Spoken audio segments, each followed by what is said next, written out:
Have you ever noticed that native English speakers do some really weird things? Today, I want to talk about that because I've noticed that too.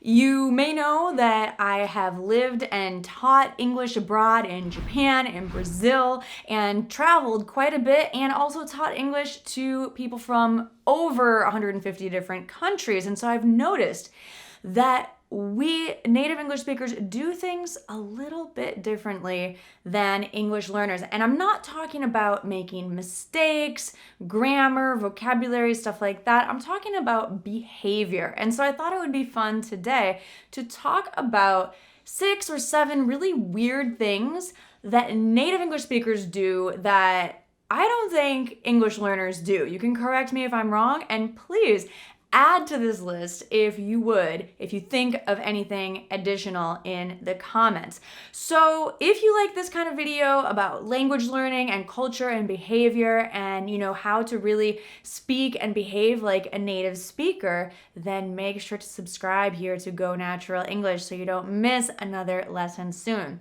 So the first thing that I really noticed the first time I traveled abroad is that native English speakers, especially Americans, and by the way, I am American, we smile a lot. We smile at strangers, we smile at neighbors, we smile at friends, we smile at everybody. I mean, it has to be a pretty bad situation if we're not smiling. And so that's something really kind of weird to other people, because I think in other countries you don't really smile at people you don't know, right? Like you meet them, you get to know them, you decide whether you like them or not, and then maybe you smile at them. Well, no, Americans, native English speakers, we tend to just smile at everyone. And it's kind of creepy if you're not used to that. But what it means basically is just that, we're showing that we're in a positive mood and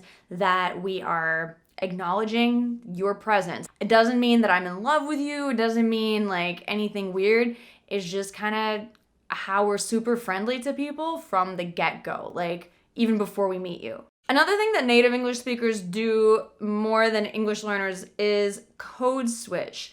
So code switching means that you speak your language, in this case English, very differently with some people in some situations than with other people in other situations. So if I am at the office, I might say, "Good morning, how are you? I hope that you had a wonderful weekend." Versus if I'm hanging out with my friends, I might say, "Hey guys, what's up? How's it going? I hope you had fun this weekend." It sounds different. It sounds more casual. That is code switching, and it can be really extreme. Like, you might not even be able to understand when some people code switch to talk to their friends because they're using more slang. They might be using a different kind of accent, or like using different vocabulary, or really blending the sounds together, like "what's up" instead of "what is up," or "what you doing" instead of "what are you doing." This is really common when we're speaking in a casual way with our friends. I think it's weird because it's not what English learners learn in your textbook. This is going to sound really weird to you when you hear native English speakers talking with their friends casually in a way that you've never heard before in the English class. Now, if you watch movies in English, you might be accustomed to hearing people speak in different ways, but you must know by now that people speak differently in real life with their friends than your English teacher speaks with you in the classroom. Okay, another thing that native English speakers do a lot more is speak up. So if something is bothering them, if something is wrong or messed up, like let's say I go to a restaurant and they didn't get my order right, I will tell them, I will say, "Hey, this is wrong. I need you to redo my order." Maybe it's culture, maybe it's shyness about speaking English, but I noticed that a lot of English learners won't speak up. They would just kind of accept the mistake because maybe they don't want to embarrass anyone, or I don't know why. Maybe you can tell me why, but native English speakers are really more likely to speak up and be really direct. And so that's another point, is that we are so direct. We will tell you directly what we're thinking. So if I don't like something you did, if I, want to give you my opinion, if you ask me, Gabby, do you like my shirt? I will tell you, no, I do not. You could find a better color for your skin tone or whatever. So we don't beat around the bushes as much as English learners or people from other cultures might do. Now, of course, there's exceptions, and I know there's going to be people in the comments saying like, well, not everyone tells you their opinion directly, but in general, native English speakers are way more direct. And so this might seem really weird if you're not used to people telling you exactly what they think about something, but it's normal. So don't be shocked and don't feel like, it's offensive. It's not. It's just the way that we communicate. And so if you're learning English and want to speak more like a native speaker, I highly encourage you to practice speaking more directly. Practice giving your opinion, even if it's uncomfortable, even if it's negative. There are ways to soften your opinion if you want to say something that might not be pleasing to other people. But definitely practice really saying what's on your mind, your true opinion. This is something that really drove me crazy when I was living abroad in Japan, because people didn't really tell me directly what they wanted or their opinion. And so I was very confused at first because people were not giving me direct responses or direct answers. As an American, I had to learn that when someone doesn't say yes directly, they probably mean no. Or if they don't answer, it means no. But an American would be more likely to just say no. Okay, I hope that makes sense. Next, native English speakers don't really worry if they make mistakes, but ironically, English learners tend to worry a lot when you guys make mistakes. Like, you feel really embarrassed, maybe you apologize, like, oh, my English is so bad. There's no reason to apologize ever for your English. Native English speakers really, it's like, I don't want to say we don't care, because there's plenty of educated native English speakers that do really try to, speak and write English correctly. But if we do make a mistake, we just let it go. It's like, oh, well, no big deal, because everyone makes mistakes, right? It's normal. We don't get down on ourselves. We don't think less of ourselves if we make a mistake. That's probably another kind of weird difference, is we have really high confidence in ourselves. So that kind of leads me into my next point of weird things that native English speakers will do. We often believe that we're capable of doing things that maybe we're not qualified to do. So this might play out in the workplace, where someone who's never done a task before might say, yeah, sure, I can do that. I am totally qualified. But they're not really qualified. They're actually just confident. So we grow up really confident in ourselves, and that definitely is reflected in our attitude at work and even in social situations. We'll go try something even if it's likely that we'll fall flat on our faces.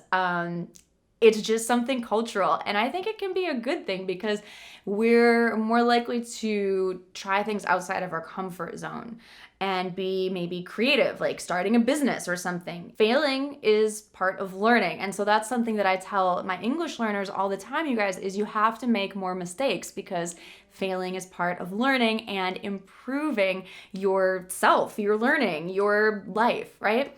Another thing that native speakers do is we often use inside jokes. Inside jokes means something funny that only your inner social circle will understand. Or it could be something only your culture would understand. Something that your group of friends made up, or your group of colleagues at work made up that they think is funny. Maybe it relates to a certain situation that happened at work.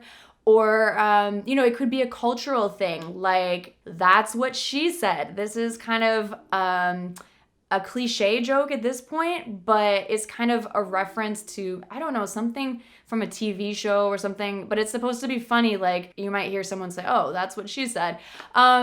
Anyway, inside jokes. These are things that may or may not actually be funny, but people will create them once you have social connections and a connection to the culture. Another thing, probably the last thing I'm going to mention because of time, is that if we buy something, if native speakers buy something, it could be food, it could be a shirt, it could be anything really. If there's any problem with it, we will ask to speak to the manager. I remember I was traveling with a friend of mine and we wanted to sit next to each other on the plane, but the airline, which was, I think it was Japan Airlines or something, I think it was Japan Airlines, and they sat us in different seats, different aisles. And so my friend was really upset about that, and she asked to talk to the manager. And I thought, oh man, this feels really weird because I wouldn't necessarily do that, because when I start, interacting with people from Japan, I tend to be less confrontational and less demanding, because I think that's something culturally that I got used to over there. And so when my friend asked to speak to the manager, I was kind of like, oh, this is awkward. But actually it was fine, and it ended up being a good thing, because then they said, okay, we have put you sitting together. And so anyway, native English speakers are much more likely to, again, speak up for what they want, and we believe the customer is always right. So if you are a customer, don't be shy to speak up and say if you want something different or better, or if something is wrong. These are things that native English speakers do differently that could seem really weird.